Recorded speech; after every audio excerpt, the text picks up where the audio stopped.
Question पूछता हूं, carbon, silicon, germanium, tin और ये लेड। ओके, बिल्कुल सही बात है। तो बेटा अब हम आपसे एक क्वेश्चन ये पूछने जा रहे हैं कि यहां ऊपर से जब मैं नीचे की तरफ आता हूं तो +2 की स्टेबिलिटी बढ़ती है, तो ये +2 रहना चाहता है। मेनली इनर्ट पेयर इफेक्ट, क्योंकि बेटा ये 6 पीरियड का एलिमेंट है, क्योंकि इनर्ट पेयर इफेक्ट जो देखा जाता है, कायदे में जो समझा जाता है, वो 6 के बाद देखा जाता है। जो इसकी ऑब्जर्वेशन हम लेते हैं वो मेनली 6 पीरियड के एलिमेंट्स में आती है या 7th में आती है। तो अब बच्चे ये पूछते हैं कि सर एसएन के अंदर, देखिए एसएन के अंदर बाकी के कंपैरेटिव +2 की स्टेबिलिटी ज्यादा है, लेकिन इतना स्टेबल नहीं है जितना स्टेबल +2 लेड में होता है। तो बच्चों का एक क्वेश्चन आता है, चलिए सर हमें ये बताइएगा कि यदि आपसे क्वेश्चन ये पूछा जाए SnCl2 में और SnCl4 में ज्यादा स्टेबल कौन है, तो बेटा मैं ये कहूंगा कि Sn, क्योंकि 5th ग्रुप का एलिमेंट है। कौन से ग्रुप का? This is the 5th group element. तो बेटा यहां इनर्ट पेयर इफेक्ट की ऑब्जर्वेशन इसमें नहीं है, तो मुझे कहना चाहिए कि this is less stable and this is more stable. Okay, ये मोर स्टेबल है। चलिए, तो इसका मतलब ये हुआ कि मुझे आपसे ये पूछना है SnCl2 एक्ट एज, बताइएगा ये ऑक्सीडाइजिंग एजेंट है या ये रिड्यूसिंग एजेंट है, बताइए। चलिए, यदि आपको आंसर आता है तो कमेंट बॉक्स में लिखिए, और कमेंट बॉक्स में लिखिए, आप इसको पोज करेंगे उसके बाद लिखिए। और ये मैं बता दूं बेटा कि आप फिर से मैं पढ़ाते हुए एक बात कहना चाहूंगा कि यदि वीडियो आप लाइक नहीं करते हैं तो बेटा ये हमारे साथ, यदि वीडियो आपको अच्छी नहीं लग रही तो बात अलग है, और वीडियो यदि आपको बहुत अच्छा, लेक्चर बहुत अच्छा लग रहा है और आप फिर भी लाइक नहीं कर रहे, तो बेटा फिर ये आपकी गलती है, मेरी गलती नहीं है। मेरे एंड पर जो बात थी वो मैंने अपनी तरफ से पूरी ईमानदारी से आपको बताया, लेकिन आपको ये जो हमें एनकरेजमेंट, जो हमें उत्साह आपने बढ़ाना है, यदि वो नहीं आप बढ़ाते तो नेक्स्ट लेक्चर देखने से आपको शायद उतना मजा नहीं आएगा, क्योंकि पिछले लेक्चर में आपने चाहकर भी उसको लाइक नहीं किया। तो इसका मतलब यह है कि यदि आप वीडियो देखते हैं और बहुत अच्छे आपको लेक्चर लगते हैं तो सब्सक्राइब करिए, मुझे भी मजा आए, आपको भी मजा आए। तो जब मुझे अच्छा लगेगा तो मैं निश्चित तौर पर और मेहनत के साथ आपके सामने पेश हो जाऊंगा और अगला लेक्चर और बेटर लेके आऊंगा। और ये आप देख ही रहे हैं कि जो लेक्चर हम लोग आपको देते हैं वो बेस्ट होते हैं, वो आपको YouTube के ऊपर नहीं दिखाई देते, वो चीजें आपको YouTube पर नहीं सिखाई जाती। और यहाँ यदि आप बहुत अच्छे स्टूडेंट हैं तो जरूर इन चीजों को आप फील करेंगे। यदि आप थोड़े बेवकूफ़ टाइप के बच्चे हैं तो बेटा फिर उसमें तो मैं कुछ नहीं कह सकता, तो फिर तो आपको लाइक भी नहीं करना चाहिए, शेयर भी नहीं करना चाहिए। हाँ, यदि आप अच्छे समझदार बच्चे हैं तो निश्चित तौर पे आपको मैटर भी अच्छा लगेगा और लाइक भी करेंगे।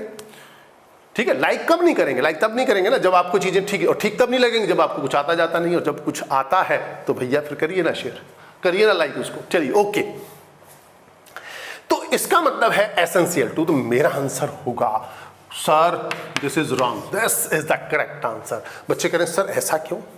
अब बेटा मैं इसके लिए ऐसा कह रहा हूं कि रिड्यूसिंग एजेंट क्या है।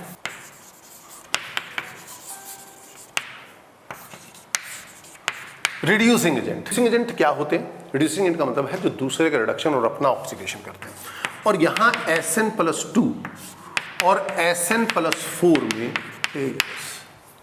अब ये बेटा इसके ये जो 2 इलेक्ट्रॉन होते हैं ना मेरे बेटा, ये जो 2 इलेक्ट्रॉन ये आसानी से निकल जाते हैं, और जब ये आसानी से निकल जाते हैं तो this is more stable and this will become less stable. तो इसलिए ये इलेक्ट्रॉन को लूज करने की टेंडेंसी रखता है, और यदि इलेक्ट्रॉन को लूज करने की टेंडेंसी रखता है तो भैया फिर मुझे क्या कहना चाहिए? फिर तो मुझे इसे कहना चाहिए क्या? This is reducing agent. ठीक है, यदि आप ये स्थिति लेड के पास ले जाएं, मान लो आप लेड से कहें कि आप अपने 2 इलेक्ट्रॉन लूज कर दें, तो लेड बोलता है कि भैया मैं ऐसा काम नहीं कर सकता जैसा टिन कर रहा है, क्योंकि मेरे साथ इनर्ट पेयर इफेक्ट जुड़ा है, मेरे जो NS इलेक्ट्रॉन है वो टाइटली बाउंडेड है, वो इलेक्ट्रॉन निकलेंगे नहीं। जब वो निकलेंगे नहीं तो फिर बेटा वो एक रिड्यूसिंग एजेंट कैसे बन सकता है? इसलिए अब यहां Sn, बच्चे कहते हैं चलो सर ठीक है, ये बात भी समझ में आ गया कि this is less stable and this is more stable. और SnCl2, अब जो SnCl2 है this act as strong reducing agent, ये एक स्ट्रॉन्ग रिड्यूसिंग एजेंट का काम करता है। ठीक है, अब बेटा मैं तुम्हें इसके लिए कुछ इसके एग्जांपल्स मैं तुम्हारे सामने रखता हूं और इसके एग्जांपल्स इसके रिड्यूसिंग एजेंट्स के कि कैसे रिड्यूसिंग एजेंट बनता है। This is mercuric chloride, chloride, okay, and this is mercurous chloride, बिल्कुल सही बात है।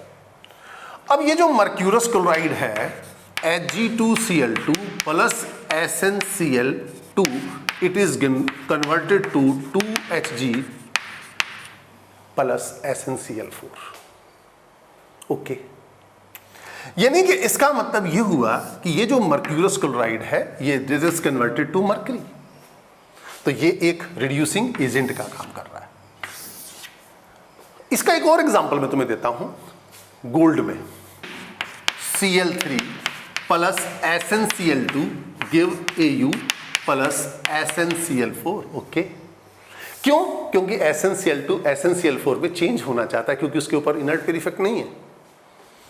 PbCl2 में तो Pb में तो होता है लेकिन Sn में तो नहीं होता, तो इसलिए गोल्ड को, और यहां जो गोल्ड बनता है कोलाइडल सॉल्यूशन, इस कोलाइडल सॉल्यूशन को बोलते हैं पर्पल ऑफ कासियस, पर्पल ऑफ कासियस बोलते हैं। कासियस एक साइंटिस्ट का नाम है।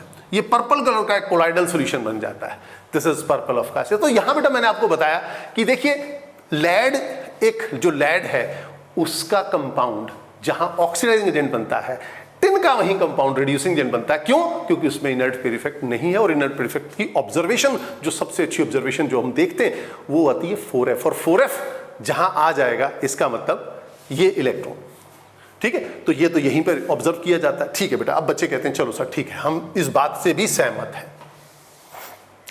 अब बेटा हमारे सामने कुछ क्वेश्चन और आ जाते हैं, ठीक है। अब उन क्वेश्चन का भी जवाब आपको देते हैं।